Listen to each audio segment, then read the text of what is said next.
je plodna godina, možemo tako da kažemo, a posebno ako uzmemo onaj obzir da si snimao u Moskvi, odnosno u Rusiji.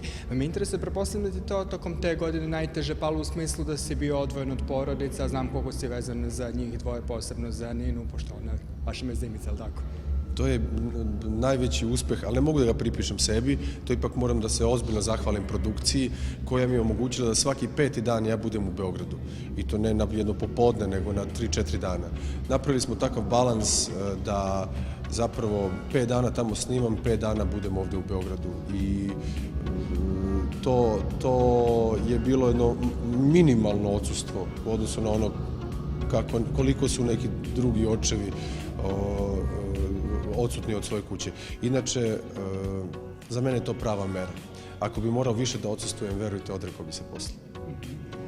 Jelena, kada ti tebi najviše nedostaje i Nini zapravo?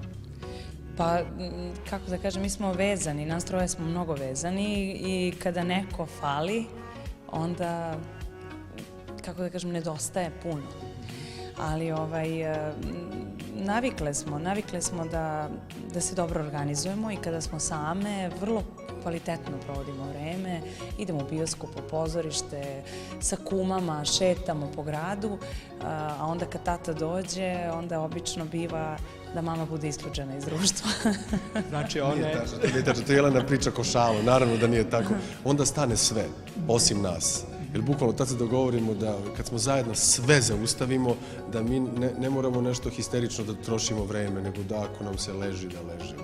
Ako nam se šeta, šetamo. I nema ono kao, ok, imamo sad sat vremena za šetnju i 45 minuta bioskopa. Ne, nego onda stvarno sve treba da stane.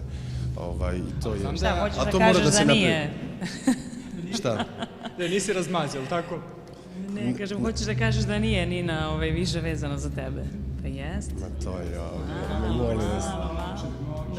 Da li se za sve te godine koliko ste zajedno nekad desilo, sigurno jeste da povisite ton jedan na drugo? Sve mirnim i laganim tonom.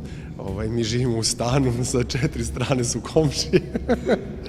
Ne, mi kako, mi samo fino. Mi smo na vi. Mi kad se nađemo u 4 zida, mi sve na vi, persiramo jedno drugom, tako da tu nema nikakvih konflikta. Ma kakvi to? Nema. Jel vam tako izgledao? Tako i jeste. Nema, kako, viši ton se ništa ne rešava, niti kakva dreka. Kako je ono rečeno, da ne rešava,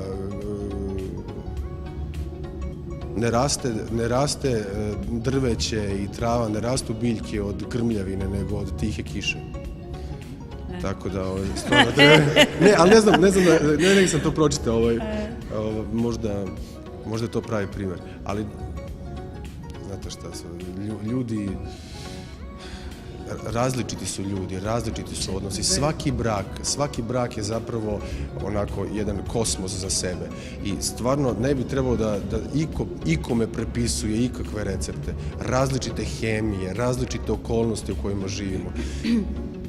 Mi živimo jedan miran život i daj Bože da tako i ostane i dalje, da nema potrebe da se borimo za nešto više. Ovo je sasvim dovoljno. Pošto smo u duhu narodnih umotvorina, tiha voda, breg roni i lepa reč, gvozdena vrata otvara. Jesam ja breg, a ti roniš. Tiha voda, žubor voda, izvinjam se. Pa čekaj, ne možemo to da kažemo. Nema zavođenja kad si u braku i voliš se s mužem. Što nema zavođenja? Kako nema zavođenja? A ono juče, Pa ja kažem, ja samo zapevam i... A ono malo pre... Pa nisi pevala. Kako je ovo pitanje, Filipe? Ja, Bože. Češ da kažem sad? Češ da kažem? Dobro, ja sam rekla da neću da učestvujem. Ne, treba se potruditi.